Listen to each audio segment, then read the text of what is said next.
الحمد للہ تھوڑا بڑھا دیں. الحمد للہ وکفا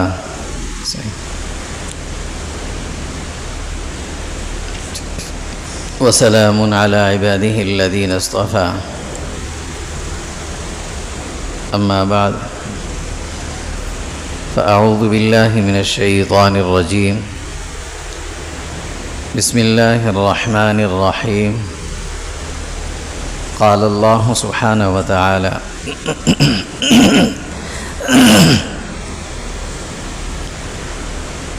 وقضى ربك ألا تعبدوا إلا إياه وبالوالدين إحسانا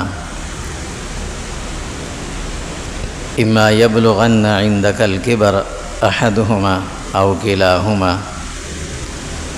فلا تقل لهما أف ولا تنهرهما وقل لهما قولا كريما. صدق الله مولانا العظيم. اللهم صل على جسد محمد في الأجساد. اللهم صل على روح محمد في الأرواح. اللهم صل على روضة محمد في القبور. اللهم صل على بلد محمد في البلاد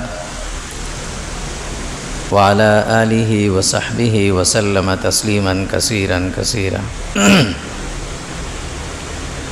اللهم انفعنا بما علمتنا وعلمنا ما ينفعنا وزدنا علما. سبحانك لا علم لنا إلا ما علمتنا إنك أنت العليم الحكيم. اللهم رب اشرح لي صدري ويسر لي أمري واحلل عقدة من لساني يفقه قولي. وقضى ربك، اور تمہارے رب کا یہ فیصلہ ہے، اللہ تعبدوا الا ایاہ، کہ بندگی، عبادت، اطاعت صرف اور صرف اللہ ہی کی جائے. وبالوالدین احسانا، اور اپنے والدین کے ساتھ اچھا سلوک رکھا جائے.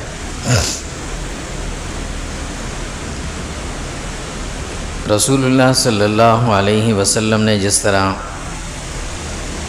تمام انسانوں کو اولاد کے حقوق بتائے، اسی طرح اللہ تعالیٰ نے اور اللہ کے نبی صلی اللہ علیہ وسلم نے اولاد کو والدین کے حقوق بھی بتائے. والدین کے حقوق کا اللہ رب العزت نے اس انداز سے بتائے کہ اپنے حق کے بعد سب سے پہلا حق اللہ نے والدین کا رکھا، اور انسانوں کو اور ایمان والوں کو یہ بات بتائی کہ ایمان اور عبادات کے بعد سب سے پہلا حق، سب سے پہلا درجہ جس عمل کا ہے وہ عمل ہے والدین کے ساتھ اچھا سلوک کرنا، ان کی خدمت کرنا، ان کی اطاعت اور فرمانبرداری کرنا. اور یہ فیصلہ اللہ نے اس انداز سے سنایا کہ وقضى ربک، فرمایا اللہ کا فیصلہ ہے، بس تم نے ماننا ہے. ترغیباً نہیں کہا، حکماً کہا ہے. وقضى ربک، یہ تمہارے رب کا فیصلہ ہے، اور ایسے ہی اسے تسلیم کرنا، اس کو ماننا بھی ہے. یہاں تک فرمایا کہ وَإِن جَاهَدَاكَ عَلَىٰ أَن تُشْرِكَ بِي مَا لَيْسَ لَكَ بِهِ عِلْمٌ فَلَا تُطِعْهُمَا. اگر تمہارے والدین، اللہ نہ کرے ایسا ہو کہ وہ کسی دوسرے مذہب سے ہوں، غیر مسلم ہوں، شرک پہ ہوں، اور تمہیں شرک کی طرف ترغیب دیں کہ تم بھی شرک کرو، تو فلا تطعهما، کہا کہ اب یہاں ان کی بات نہیں ماننی، لیکن کہیں ایسا نہ ہو کہ اس عمل یا اس بات سے تمہارے دل کے اندر نفرت یا دل کے اندر کوئی غلط تصور پیدا ہو جائے. میں نہیں. وصاحبهما فی الدنیا معروفا، جب تک وہ زندہ ہیں، تمہارے ساتھ ہیں، تم نے ان کے ساتھ اچھے طریقے سے رہنا ہے، ان کی خدمت، ان کی اطاعت وہ ہر لحاظ سے کرنی ہے.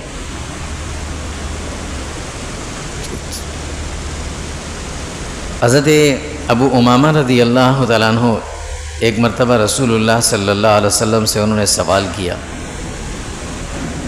کہ یا رسول اللہ صلی اللہ علیہ وسلم، ما حق الوالدین علی اولادہما، ماں باپ جو ہیں ان کا بچوں پر کیا حق ہے، ان کے کیا کیا حقوق ہیں؟ حضور صلی اللہ علیہ وسلم نے صرف ایک لفظ کے اندر پوری بات کو سمجھا دیا۔ اللہ نے آپ کو ایسا انداز گفتگو دیا تھا سمجھانے کا۔ فرمایا ہما جنتک و نارک، تمہاری جنت بھی یہی ہے، تمہاری جہنم بھی یہی ہے۔ اگر یہ تم سے خوش ہیں، تم سے راضی ہیں، تمہاری ہر بات پر تمہاری خدمت سے وہ راضی اور خوش ہیں، تو تم جنت ہی ہو۔ اور اگر وہ تم سے ناراض ہیں تو اللہ نہ کرے پھر تمہارا ٹھکانہ بھی دوسری طرف کا ہے۔ دو لفظوں میں آپ نے یہ بات سمجھا دی۔ حق ان کا کتنا ہے ماں باپ کا؟ اگر کوئی شخص یہ کہے نا کہ مجھے ایسا عمل بتا دیا جائے کہ میں ماں باپ کے جو مجھ پر حقوق ہیں وہ ادا کر لوں، تو یہ نہیں ہو سکتا، ہے ہی نہیں۔ ایسا کوئی لفظ، ایسا کوئی کام ہے ہی نہیں دنیا کے اندر کہ جس کے کرنے سے اولاد یہ کہہ سکے کہ میں اپنے والدین کے حقوق میں نے ادا کر دیے۔ ایسا کوئی ہے ہی نہیں۔ اور یہ اسلام کی خوبصورتی ہے، ہمارے اس مذہب اسلام کی خوبصورتی ہے کہ اللہ نے ایک ایسا عجیب گلدستہ گھر کے اندر رکھا ہوتا ہے کہ جس میں ماں باپ بھی ہوتے ہیں، بچے بھی ہوتے ہیں، ان کی اپنی اولاد بھی ہوتی ہے، اس میں پوتے پوتے نواسے نواسیاں بھی ہوتی ہیں۔ یہ اسلام ہی کی خوبصورتی ہے۔ اور ان کی برکات، ان بڑوں کی برکات کی وجہ سے ان گھروں کے اندر کتنی خوشیاں ہوتی ہیں۔ اور جب تک یہ بڑے موجود ہوتے ہیں، بہن بھائیوں میں، بچوں میں آپس میں محبت، آپس میں تعلق کتنا ہوتا ہے۔ یہ اسلام کی عنایات ہیں۔ ورنہ دیگر معاشروں میں جا کر اگر دیکھا جائے، نہ اولاد کو ماں باپ کا پتہ، نہ باپ کو اولاد کا پتہ ہے۔ ہر ایک اپنی دنیا میں مست ہے، ماں باپ کہاں ہیں کوئی پتہ نہیں ہے، کیا ان کے حقوق ہیں وہ تو بعد کی بات ہے، کوئی پتہ نہیں چلتا۔ اور ایک عجیب بات اللہ نے دی ہے یہ کہ دنیا میں انسان جب بعض اوقات اللہ کی طرف سے اس پر کوئی سزا مسلط ہوتی ہے نا، تو اس کے بھی دو قسمیں ہوتی ہیں۔ ایک تو انسان کو پتہ چل جائے کہ یار مجھ پر یہ ایک سزا مسلط ہو گئی ہے، اسے چھٹکارا مل جاتا ہے۔ اور ایک کو پتہ ہی نہ ہونا، پھر وہ چھوٹ نہیں پاتا۔ دنیا میں اللہ نے عجیب نظام رکھا ہے، یا تو ماں باپ کی خدمت کرو، ان کو نہلاؤ دہلاؤ، ان کے کپڑے، ان کی صفائی ستھرائی کا خیال رکھو، تو اللہ تم سے راضی بھی ہوں گے، اور اللہ تمہارے اس عمل کا بدلہ تمہیں تمہارے بڑھاپے میں بھی دیں گے۔ اور نہیں تو پھر لوگ کتوں کو نہلا کر خوش ہوتے ہیں، دیکھو ہم کتوں کو نہلا رہے ہیں، ہم کہتے ہیں یار دیکھو یہ کتنے اچھے لوگ ہیں، کتوں کو نہلاتے ہیں۔ تو جو ماں باپ کو نہیں نہلا سکتا نا، وہ پھر کتوں کو ہی نہلاتا ہے، یہ اللہ کی طرف سے مسلط ہوتے ہیں۔ اور کس کے نہلانے میں کتنا اجر ملتا ہے، یہ ان سے اگر پوچھا جائے تب پتہ چلتا ہے۔ تو اللہ رب العزت نے جو ماں باپ دیے نا، ان کا نعم البدل نہیں ہے، ان کا نعم البدل ہے ہی نہیں، کوئی چیز دنیا میں ہے ہی نہیں۔ اولاد دوسری بھی آ جاتی ہے، تیسری بھی مل جاتی ہے، ماں باپ ایک ہی دفعہ ہوتے ہیں، دوبارہ نہیں آتے۔ اس لیے اسلام نے بڑی تاکید کے ساتھ فرمایا یہ تمہارے لیے جنت کی رہنما بھی ہیں، تمہارا انجن ہے، تمہیں کھینچ کر جنت بھی لے جائیں گے، اور اگر تم نے ناراض رکھا تو یہ جہنم میں بھی تمہیں کھینچ کر پھینک دیں گے۔ حضرت عبداللہ بن عمر رضی اللہ تعالیٰ عنہ فرماتے ہیں کہ ایک مرتبہ ہم رسول اللہ صلی اللہ علیہ وسلم کے پاس بیٹھے ہوئے تھے کہ جاء رجل، ایک آدمی آیا اور اس نے کہا یا رسول اللہ، میں آپ کے ساتھ جہاد میں جانا چاہتا ہوں، مجھے کسی جگہ جہاد کی جو تشکیل ہو، جماعت بنے، میری اس میں تشکیل کرنے میں جانا چاہتا ہوں۔ یہ وہ موقع، ایسا موقع نہیں تھا کہ جہاد فرض عین تھا، حضور جا رہے تھے، ایسا نہیں تھا، لیکن بعض اوقات حضور لشکر مختلف علاقوں کی سمتوں میں بھیجتے تھے، مختلف سمتوں پر۔ تو حضور نے پوچھا کہ الک ابوان، کیا تمہارے والدین حیات ہیں؟ قال نعم، جی حیات ہیں۔ تو حضور نے فرمایا کہ ففیہما فجاہد، جاؤ وہیں جہاد کرو۔ ان کے ساتھ جہاد کی نعمت کو مارو نہیں، وہاں جاؤ، ان کی خدمت تمہارے لیے جہاد ہے۔ تم جو جہاد میں جانا چاہتے ہو نا، اس کا اجر تمہیں اللہ وہاں دیں گے۔ اتنا بڑا اونچا مقام ہے۔ ویسے تو اللہ کے نبی نے نہیں فرمایا نا، دنیا کی کوئی عبادت دیکھنے سے نہیں ہوتی، دیکھنے سے نہیں ہوتی۔ فرمایا ماں باپ کو خوشی کی نگاہ سے مسکرا کر ان کے چہرے کو دیکھ لو، حج کا ثواب اللہ عطا کر دیں گے۔ اور یہ ایسے دور کے لیے کہا گیا ہے کہ جہاں اولاد میں اور ماں باپ میں بڑی دوری آ جاتی ہے، یہ ایسے وقت کے لیے کہا گیا تھا۔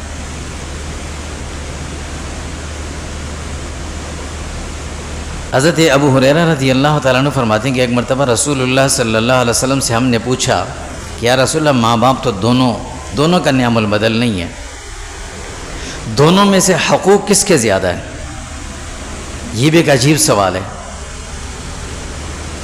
کوئی کسی بچے سے پوچھے نا کہ بھئی امی اچھی ہیں کہ ابو، سمجھدار کہے کہ دونوں، تقابل ہو ہی نہیں سکتا اس کا۔ تو حق کس کا زیادہ ہے؟ حضور صلی اللہ علیہ وسلم نے بڑی عجیب بات فرمائی۔ پوچھا یا رسول اللہ کس کا حق زیادہ؟ کہا تمہاری والدہ کا، پھر کہا والدہ کا، پھر کہا والدہ کا، پھر کہا والد کا۔ یہ وجہ کیا تھی؟ والدہ کی خدمت یہ زیادہ مقدم ہے اور والد کی اطاعت یہ مقدم ہے۔ خدمت والدہ کی زیادہ کرنی ہے اور اطاعت والد کی زیادہ کرنی ہے، اس کو برابری پہ رکھا جائے نا۔ وجہ اس کی یہ ہے کہ بچے کے لیے سب سے زیادہ جسمانی تکالیف جو برداشت کی ہوتی ہیں وہ والدہ نے کی ہوتی ہیں۔ اللہ تعالیٰ خود فرماتے ہیں حملتہ امہ کرہا ووضعتہ کرہا وحملہ وفصالہ 30 شہرا۔ حمل کا زمانہ دور، ولادت کا دور، پھر بعد میں یہ ادوار بڑی تکلیف والے ہوتے۔ پھر جسمانی لحاظ سے، جسمانی قوت اور ساخت کے اعتبار سے والدہ کمزور ہوتی ہیں، خواتین کمزور ہوتی ہیں بنسبت مرد کے۔ تو کہا خدمت ان کی زیادہ کرو، ان کی خدمت زیادہ کرو۔ لیکن والد نے تمہارے لیے محنت زیادہ کی ہے، یاد رکھنا۔ جتنی محنت والد اپنے بچوں کے لیے کرتا ہے، ہر آدمی یہی کرتا ہے۔ جب چھوٹا ہوتا ہے نا تو پڑھتا ہے کہ محنت کرو، پڑھو، محنت کرو، پڑھو۔ جیسے جیسے بڑا ہوتا ہے نا کہتے ہیں محنت کرو، کس کے لیے بھائی؟ بچوں کے لیے کرو۔ بس اس کا بچوں کی فکر شروع ہو جاتی۔ تو والد نے تمہارے لیے محنت زیادہ کی ہے گھر سے باہر جا کر، لہٰذا وہ زیادہ حالات کو سمجھتے ہیں۔ وہ جو کہیں تم نے وہی کرنا ہے، اطاعت ان کی زیادہ کرنی ہے۔ دونوں کے حقوق اللہ کے نبی نے بتا دی۔ لیکن ان میں فرق نہیں کرنا چاہیے۔ بعض دفعہ یہ غلطی ہم بڑوں سے ہوتی ہے، ہم بڑے غلطی کرتے ہیں اور اس غلطی کا نتیجہ پھر نکلتا ضرور ہے، اگرچہ دیر سے نکلے۔ ماں باپ ایک غلطی تو یہ کرتے ہیں کہ بچوں میں فرق بڑا کرتے ہیں۔ کس طرح سے؟ کہ بچوں میں جو بچہ ماں باپ کے ساتھ رہتا ہے اس کی خدمت، اس کی دیکھ بھال سارا کرے۔ ایک بچہ جو باہر رہ رہا ہے وہ مہینے 2 مہینے میں پیسے بھیج دیتا ہے، ہفتے ڈیڑھ کے بعد فون کر کے سب سے بات چیت کر لیتا ہے، بچوں کے لیے بڑوں کے لیے کچھ گفٹ بھیج دیتا ہے۔ ماں باپ کی محبت اس سے زیادہ ہونے لگ جاتی ہے اور وہ جو بیچارہ ساتھ رہتا ہے نا اس کو نظر انداز کرنے لگ جاتے ہیں۔ یہ نہیں کرنا چاہیے۔ وہ جو بچہ آپ کو پیسے بھیج رہا ہے باہر سے، وہ آپ کی جو خدمت یہ ساتھ والا کر رہا ہے نا اس کے متبادل نہیں ہو سکتی۔ یہ جو ساتھ رہنے والا ہے نا، یہ بھی جا سکتا تھا باہر، اس کے بھی بچے تھے، اس کے بھی دل میں یہ خواہش تھی کہ میں اپنے بچوں کو لے کر جاؤں، باہر رہوں، میں بھی آزاد زندگی گزاروں۔ لیکن اس نے اگر اس بات کو ترجیح دی ہوئی ہے کہ وہ آپ کے ساتھ رہ رہا ہے، وہ صبح بھی آپ کو دیکھتا ہے، شام بھی دیکھتا ہے، اپنی بھی اس کی مصروفیات ہیں، تو ماں باپ کو اس بات کا خیال رکھنا چاہیے کہ اس کا حق پہلے، اس سے زیادہ محبت کرنی چاہیے۔ اس نے زیادہ خدمت کی ہے، راتوں کو اٹھ کر اس نے دوائی کھلائی ہے، بیمار سر میں تکلیف درد ہوئے تو اس نے جا کر ڈاکٹر کے پاس پہنچایا، واپس لے کر آیا، رکشے میں لے گیا، بائک پہ لے کر گیا، اپنی گاڑی میں لے کر گیا، رات کا سکون آرام اس نے قربان کیا ہے۔ اس نے تو صرف فون کر کے پوچھا ہے، لیکن ماں باپ ترجیح اس کو دینے لگ جاتے ہیں، نہیں وہ بچہ اچھا ہے۔ اور اس بیچارے کو بری نظر سے بھی دیکھتے ہیں، اور اس کی بیوی وہ تو عجیب ہو جاتی ہے پھر، ساس اور بہو کا اصل ٹاکرا یہاں رہتا ہے، وہ والی بڑی اچھی ہیں، یہ بس اللہ اس سے ہدایت دے، اچھی نہیں ہے، کھانا بھی وہی کھلا رہی ہیں، کپڑے بھی وہی دھو رہی ہیں، اس نے نہ کھانا کھلایا نہ کپڑوں کا پوچھا، وہ اچھی ہے۔ یہ فرق نہیں کرنا چاہیے، یہ بڑے کرتے ہیں، یہ ماں باپ کرتے ہیں، یہ فرق یہ نہیں کرنا چاہیے۔ دوسرا یہ ہوتا ہے، غلطی ہم کرتے ہیں کہ جیسے جیسے بچے بڑے ہوتے ہیں نا، ظاہر ہے بچوں کی اٹیچمنٹ ماں سے زیادہ ہوتی ہے، تو غیر فطری طور پر ماں جو ہے نا ان کو اپنی طرف راغب کرنے کی کوشش کرتی ہے، ان کا ذہنی میلان اپنی طرف کر دیتی ہے۔ اب وہ بچے جو ہے نا کوئی بات اگر ہو جائے ماں باپ میں نا تو وہ ماں کی سائڈ زیادہ لینے لگ جاتے ہیں، اور ماں بھی کیا کرتی ہے، دھمکی دیتی ہے، میرے بچے اب بڑے ہو گئے، میرے بچے اب بڑے ہو گئے، کہاں سے لائے تھے، یہ نہیں پوچھا۔ یہ غلط بات ہے، یہ اس طرح سے نہیں کرنا چاہیے۔ ماں باپ اگر بچہ کوئی ایسی بات کرے بھی تو ماں کو اس کی ذمہ داری بنتی ہے اسے کہ نہیں وہ تمہارے ابو ہیں، اگرچہ وہ بعض اوقات اللہ نہ کرے ایسے معاملات بھی آ جاتے ہیں کہ دوریاں پیدا ہو جاتی ہیں، پھر بھی ماں کی ذمہ داری بنتی ہے بیٹا تم خون اسی کے ہو، وہ تمہارا خون ہے، تم اس کے خون ہو، وہ تمہارے والد ہیں، اس کے بارے میں غلط سوچ نہیں رکھنی، اچھی سوچ رکھنی، ایسی ترغیب دینی چاہیے بچوں کو۔ یہ غلطی کرتے ہیں بڑے، اور پھر آتے آتے یہ ساری چیزیں بچوں کے سامنے۔ تو خیر اللہ کے نبی صلی اللہ علیہ وسلم نے حقوق بتایا کہ ماں کا کتنا حق ہے، باپ کا کتنا حق ہے۔ ماں کا حق اللہ کے نبی صلی اللہ علیہ وسلم نے یہاں کتنا اس انداز سے بتایا۔ حضرت عائشہ صدیقہ رضی اللہ تعالیٰ عنہ فرماتی ہیں کہ رسول اللہ صلی اللہ علیہ وسلم جب معراج پہ تشریف لے کے واپس آئے تو انہوں نے ایک بات بتائی، فرمایا کہ میں نے وہاں قرآن کے پڑھنے کی آواز سنی، قرآن کی تلاوت کی آواز آ رہی تھی، تو میں نے جبرائیل امین سے پوچھا کہ یہ کس کی آواز آ رہی ہے؟ فرمایا یہ حضرت حارثہ بن نعمان رضی اللہ تعالیٰ عنہ جن کی آواز جنت میں آ رہی ہے۔ حضور پوچھتے، میں نے کہا کہ کتنی بڑی کس نے نیکی کی ہے کہ میرے آنے سے پہلے ان کی تلاوت کی آواز جنت میں آ رہی ہے۔ پتہ چلا وہ ماں باپ کی، والدہ کی، اپنی والدہ کی بڑی خدمت کرتے تھے، بڑی خدمت کرتے تھے، والدہ کی خدمت کا صلہ یہ تھا اللہ نے دیا۔ حضرت اویس قرنی رضی اللہ تعالیٰ عنہ یمن کے رہنے والے، قبیلہ قرن سے تعلق ان کا، غریب آدمی تھے، یتیم تھے، ایک بوڑھی والدہ تھی۔ کئی مرتبہ خواہش کا اظہار کیا کہ یا رسول اللہ میں آپ سے ملنے کے لیے مدینہ آ جاؤں، لیکن میری والدہ ضعیف ہیں۔ حضور نے فرمایا نہیں آؤ، وہیں رہنا۔ حضور کو دیکھنا کتنا بڑا ثواب، لیکن حضور نے اویس قرنی سے فرمایا وہیں رہو، اپنی والدہ کی خدمت کرنا۔ حضور صلی اللہ علیہ وسلم دنیا سے جانے لگے تو حضرت عمر رضی اللہ کو بلایا اور فرمایا کہ یمن سے جب کوئی لوگ آئیں گے ان میں ایک نوجوان بچہ ہوگا، اس کا حلیہ اس طرح کا ہوگا، اگر وہ تمہیں کہیں نظر آ جائے نا تو اس سے اپنے لیے مغفرت کی دعا کروانا، اس بچے سے کروانا، اس نوجوان سے کروانا۔ فاروق اعظم کا مقام دیکھیں، اللہ کے نبی فرماتے ہیں میرے بعد اگر کسی کو نبوت ملنی ہوتی تو اس شخص کو ملتی، لیکن ان سے کیا کہہ رہے ہیں، اس سے اپنے لیے مغفرت کی دعا کروانا۔ فاروق اعظم تو پھر فاروق اعظم تھے جب ان کا دور خلافت تھا، جب انہیں پتہ چلتا تھا نا کہ باہر سے کوئی لوگ آئے ہیں مدینہ طیبہ میں، تو وہ خود جا کر، یہ اس ریس سے پہلے ان کی عادت ایسی تھی، پہلے سے بھی خود جاتے تھے راتوں کو، ان کے وہ لوگ باہر سے ہیں، مسافر ہیں، کہاں رکیں گے، ان کے ٹھہرنے کی، آرام کی جگہ ان کے لیے بناتے، ان کے کھانے پینے کا بندوبست کرتے، ان مسافروں کو کھانا کھلا کر پھر گھر آیا کرتے تھے۔ تو جب یہ بات ہوئی تو اس کے بعد سے فاروق اعظم ہر قافلے میں جاتے اور ایک ایک آدمی سے پوچھتے تھے، ایک ایک سے پوچھتے تھے۔ ایک مرتبہ پتہ چلا یمن سے کچھ لوگ آئے ہیں، حضرت علی رضی اللہ عنہ کو ساتھ لیا، دونوں گئے، ان سے پوچھا بھئی تم یمن سے آئے ہو؟ کہاں یمن سے آئے ہیں۔ کہا تمہارے ساتھ کوئی اس نام کا کوئی بندہ ہے؟ کہاں ایک لڑکا ہے ایسے ہی، تو کہاں ہے؟ کب وہ ہمارے کسی کام کا، تو یہ قافلے والے جہاں رکتے تھے وہاں خیمے لگانا، کھانے پینے کے لیے اب چیزیں جمع کرنا، کھانا بنانا، یہ سارے انتظام کرنا، یہ کام مشکل تھا، تو یہ کام وہ کر نہیں سکتا، وہ اونٹوں کو چرانے کے لیے باہر گیا، اونٹوں کے ساتھ ہوگا۔ فاروق اعظم رضی اللہ حضرت علی کو ساتھ لیے ڈھونڈتے ڈھونڈتے گئے، ایک جگہ ایک پتھر کے پیچھے ایک نوجوان چادر بچھائی نفل پڑھ رہا ہے، نماز پڑھ رہا ہے، فاروق اعظم نے چادر نیچے رکھی اور پیچھے آرام سے بیٹھ گئے۔ جب انہوں نے سلام پھیرا، ان سے پوچھا، سلام کیا، کہا آپ کا نام اویس ہے؟ کہا اویس ہے۔ کہا یمن سے آئے؟ کہا ہاں یمن سے آئے۔ کہا میرے لیے دعا کرو، اللہ میری مغفرت کر دے۔ انہوں نے فرمایا امیر المومنین آپ کے لیے میں کیسے دعا کروں، آپ تو خلیفۃ المسلمین اتنے بڑے آدمی۔ کہا نہیں، اللہ کے نبی نے آپ کے بارے میں فرمایا تھا۔ یہ والدہ کی خدمت کا صلہ تھا کہ اللہ نے یہ مقام ان کو عطا کیا تھا۔ تو والدہ کا اتنا اونچا مقام ہے۔ اور والد کے لیے اللہ کے نبی کیا فرماتے ہیں؟ عبداللہ بن عمر رضی اللہ تعالیٰ عنہ فرماتے ہیں کہ اللہ کے نبی صلی اللہ علیہ وسلم نے فرمایا رضا الرب فی رضا الوالد و سخط الرب فی سخط الوالد۔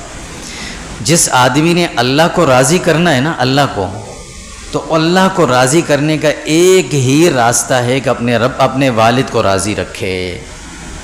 والد راضی ہیں تو اللہ راضی، اور اگر والد ناراض ہیں تو اللہ ناراض ہیں۔ اور یہ بڑا حساس معاملہ ہوتا ہے۔ والدہ کی ناراضگی کا اور خوشی کا پتہ چل جاتا ہے، والد کی خوشی اور ناراضگی کا پتہ بڑی دیر سے چلتا ہے انسان کو۔ وجہ یہ ہے کہ والدہ خاتون ہے، چھوٹے دل والی، چھوٹی برداشت، جلدی اظہار کر دیتی ہیں، پتہ بھی چل جاتا ہے۔ والد اللہ نے بڑا اس کو وسیع ظرف بنایا ہوتا ہے، بڑی تکلیفیں بھی برداشت کر لیتے، بیٹا کچھ بھی نہیں، میں ٹھیک ہوں، کچھ بھی نہیں، میں ٹھیک ہوں، وہ برداشت کر لیتے ہیں، لیکن وہ اظہار نہیں کرتے بعض دفعہ۔ تو اس کا اظہار کرنا بھی اور اس کو سمجھنا بھی یہ بڑا مشکل ہوتا ہے۔ اس لیے والد کی رضامندی کا بڑا خیال رکھنا چاہیے، بہت خیال رکھنا چاہیے۔ وہ لوگ بڑے خوش قسمت ہیں کہ جن کو اللہ نے دونوں دیے ہیں، ان کی خدمت کرتے ہیں، اور جن کے ایک ہے وہ بھی ان کے لیے جنت کی ضمانت موجود ہے، ابھی بھی ایک بھی جنت کی ضمانت۔ اللہ کے نبی صلی اللہ علیہ وسلم نے فرمایا اوسط ابواب الجنہ، جنت کے دروازوں میں سے جو درمیانی دروازہ ہے وہ والد ہیں، والد کی رضامندی ہے۔ یہ جو بعض اوقات بچے نا ہر بات پہ والدہ کی طرفداری کرتے ہیں اور والد کو بالکل نظر انداز کرنے لگ جاتے ہیں، اس بات کو نہیں دیکھتے کہ یہ والدہ، یہ تو والدہ تب بنی جب والد تھے۔ والد کا رشتہ ختم کبھی نہیں ہو سکتا، خونی رشتہ والد کے ساتھ ہے، چاہے کچھ بھی کر لیں۔ اس لیے والد کی رضامندی کا خیال رکھنا چاہیے۔ اللہ کے نبی صلی اللہ علیہ وسلم کے پاس ایک مرتبہ ایک شخص آئے، اتى النبی، عبداللہ بن عمر فرماتے رضی اللہ عنہ، ان رجلا اتى النبی صلی اللہ علیہ وسلم فقال انی اصبت ذنبا عظیما، یا رسول اللہ مجھ سے بڑا گناہ ہو گیا۔ حضور نے پوچھا ہی نہیں کیا ہوا تھا، پوچھا ہی نہیں، کہا فہل لک، ساتھ میں یہ بھی پوچھا فہل لی من توبہ، کیا میرے لیے کوئی توبہ کا راستہ ہے؟ حضور نے پوچھا ہل لک امک، تمہاری والدہ حیات ہیں؟ کہا نہیں۔ کہا خالہ ہیں؟ کہا ہیں۔ کہا جاؤ بھاگو ان کے پاس، ان کی خدمت کرو، اللہ اس گناہ کو معاف کر دیں گے۔ پوچھو ہی نہیں کون سا گناہ ہے، گناہ کیا ہے، اس کو چھوڑو، اللہ اسے معاف کر دیں گے۔ حضرت عمر رضی اللہ تعالیٰ عنہ فرماتے ہیں کہ اللہ کے رسول صلی اللہ علیہ وسلم نے ایک عجیب بات فرمائی۔ حضرت جابر فرماتے ہیں، حضرت جابر رضی اللہ کی روایت، ان اللہ تعالیٰ یرید فی عمر الرجل، اللہ تعالیٰ کسی آدمی کی عمر میں برکت پیدا کر کے اسے بڑھانا چاہتے ہیں۔ عمر میں برکت آتی ہے تو کس چیز سے ہوتی ہے؟ ببر والدین، جو والدین کا خدمت گزار ہوگا، اطاعت گزار، فرمان بردار ہوگا، اللہ اس کی عمر کو بڑھا دیتے ہیں، عمر اس کی بڑھ جاتی ہے۔ عمر سے مراد یہ نہیں کہ 60 لکھی ہوئی تھی اب 70 ہو جائے گی، اس 60 میں اللہ رب العزت ایسی برکت پیدا کر دیں گے، کام بھی سارے ہوں گے، آرام بھی ہوگا، اور اسے فارغ وقت بھی ملے گا، ایسی برکت آئے گی، مصروفیت اللہ ایسے کٹا دیں گے۔ اور جتنا بڑا اجر ہے نا اتنا بڑا گناہ بھی ہے اس عمل کا۔ حضرت ابو ہریرہ رضی اللہ تعالیٰ عنہ فرماتے ہیں کہ ایک مرتبہ حضور صلی اللہ علیہ وسلم نے بد دعا دی، رغم انف رجل، اللہ اس آدمی کی ناک خاک آلود کرے۔ ناک کو خاک آلود کرنا یہ ایک بد دعا، یہ جملہ ہے جو بولا جاتا ہے عموماً عرفاً۔ تو صحابہ نے پوچھا رسول اللہ کس کو بد دعا دی؟ فرمایا من ادرک والدیہ عند الکبر او احدہما ثم لم يدخل الجنہ، یہ وہ آدمی کہ جس کے والدین دونوں یا ایک موجود ہے اور وہ پھر بھی جنت میں نہ جا سکے، یہ اس کے لیے، اس کے پاس جنت کے تالوں کی چابی موجود ہے اور وہ استعمال نہ کرے اسے، یہ اس کے لیے کہا گیا۔ اللہ رب العزت نے والدین کے حقوق اتنے مقدم رکھے ہیں۔ حضرت ابو اسید رضی اللہ تعالیٰ عنہ ایک صحابی ہیں، ایک مرتبہ حضور صلی اللہ علیہ وسلم کے پاس بیٹھے تھے، فرماتے ہیں کہ میں بیٹھا ہوا تھا کہ ایک شخص آیا، جاء رجل من بنی سلمہ، ایک شخص نے آ کر سوال کیا کہ یا رسول اللہ صلی اللہ علیہ وسلم، میرے ماں باپ دنیا سے چلے گئے ہیں، اب مجھے بتائیں کہ مجھ پر ان کا کیا حق ہے؟ حضور نے عجیب باتیں بتائیں، فرمایا الصلاۃ لہما، دعا کرتے ہو ان کے لیے کہ نہیں کرتے ہو؟ ہمیشہ ان کے لیے دعا کرو۔ کب تک کریں؟ جب تک تم زندہ ہو، پورا پھر بھی نہیں ہوگا، حق ادا پھر بھی نہیں ہوگا، ان کے لیے دعا کرو۔ والاستغفار لہما، ان کے لیے اللہ سے مغفرت مانگا کرو۔ وانفاذ عہدہما، تمہارے والد نے تمہاری والدہ نے کسی سے کوئی وعدہ کیا ہوگا، کسی سے بھی کیا ہو، اس وعدے کو جلد پورا کرو۔ وصلۃ الرحم التی لا توصل الا بہما، اور فرمایا کہ جو رشتے تمہارے والد کے توسط سے بنے، تمہاری والدہ کی توسط سے بنے، ان رشتہ داروں کے حقوق ادا کرو۔ والد کے توسط سے تمہارے چچا تایا، ان کی اولاد، والدہ کی طرف سے خالہ ماموں، ان کی اولاد، ادھر پھوپھیاں، یہ سب ان کے ساتھ صلہ رحمی کرو، اچھا تعلق رکھو۔ وَأَكْرِمْ صَدِيقَهُمَا، تمہارے والد کے کوئی دوست تھے، تمہاری والدہ کی کوئی تعلق والی تھیں، ان کی خدمت کرو، ان کا اکرام کرو، ان کے پاس بھی کبھی کبھی جاؤ، کچھ چیزیں تحفے بھیجو۔ وَأَهْلَ وُدَّ أَبِيهِ، تمہارے والد کو جن سے محبت تھی نا، ان سے تم بھی محبت رکھو۔ حق پھر بھی ادا نہیں ہوگا، کرو یہ کام۔ اور کہا کہ جب وہ دنیا سے چلے جائیں تو ان کے لیے دعا کرو، رب ارحمہما، اے اللہ ان پر رحم فرما۔ اللہ نے دعا بھی ایسی سکھائی ہے نا کہ دعا کرنے والے کو پتہ بھی چلے کہ کیوں کر رہا ہوں میں۔ رب ارحمہما کما ربیانی صغیرا، میں محتاج تھا، میری ساری ضرورتوں کا خیال رکھتے تھے، اے اللہ اب آپ ان کا خیال رکھیں۔ یہ اللہ نے دعا سکھائی۔ حضرت انس رضی اللہ تعالیٰ عنہ کی روایت ہے، فرماتے ہیں کہ حضور صلی اللہ علیہ وسلم نے ایک مرتبہ یہ بات فرمائی، فرمایا جس آدمی کو یہ پتہ چل جائے نا کہ میرے والد یا میری والدہ دنیا سے چلے گئے ہیں لیکن کسی بات پر مجھ سے ناراض ہو گئے تھے کسی وقت، اگر یہ پتہ چل جائے تو اسے کیا کرنا چاہیے؟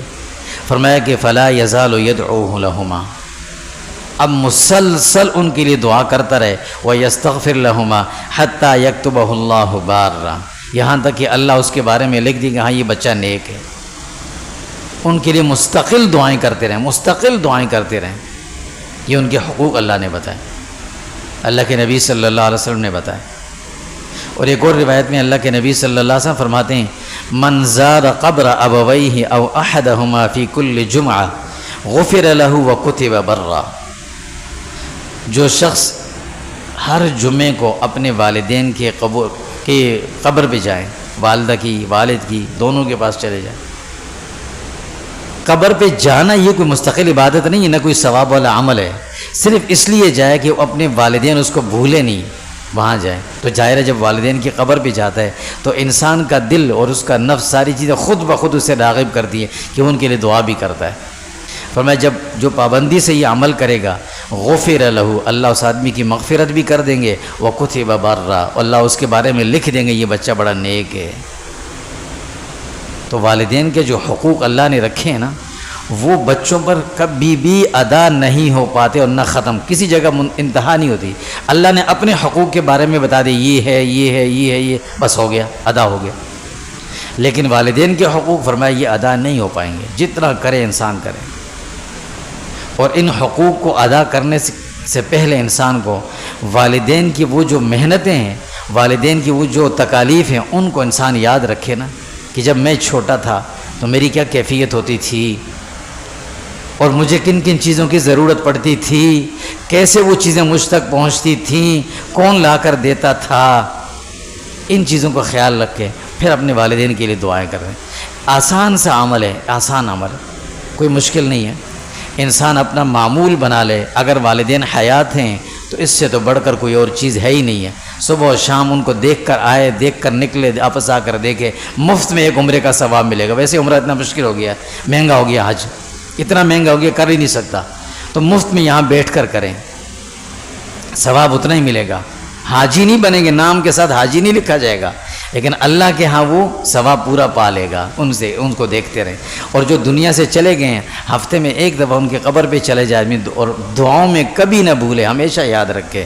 اور ایک عمل یہ کرے، چھوٹا سا ہو ہمیشہ کا ہو، کہ 2 نفل پابندی کے ساتھ اپنی زندگی کا معمول بنا لے۔ روزانہ فجر میں نہیں ہو سکتے تو ظہر میں، عصر میں پڑھ لیے، پہلے مغرب کے بعد پڑھ لیے، عشاء میں پڑھ لیے، 2 نفل صرف ایصال ثواب کی نیت سے کر لیں، زیادہ نہ کریں۔ چھوٹا عمل ہے، ہمیشہ رہے گا، 2 نفل پڑھ کر اے اللہ اس کا ثواب میرے ماں باپ کو پہنچا دیں، یہ عمل ہم ہمیشہ رکھیں۔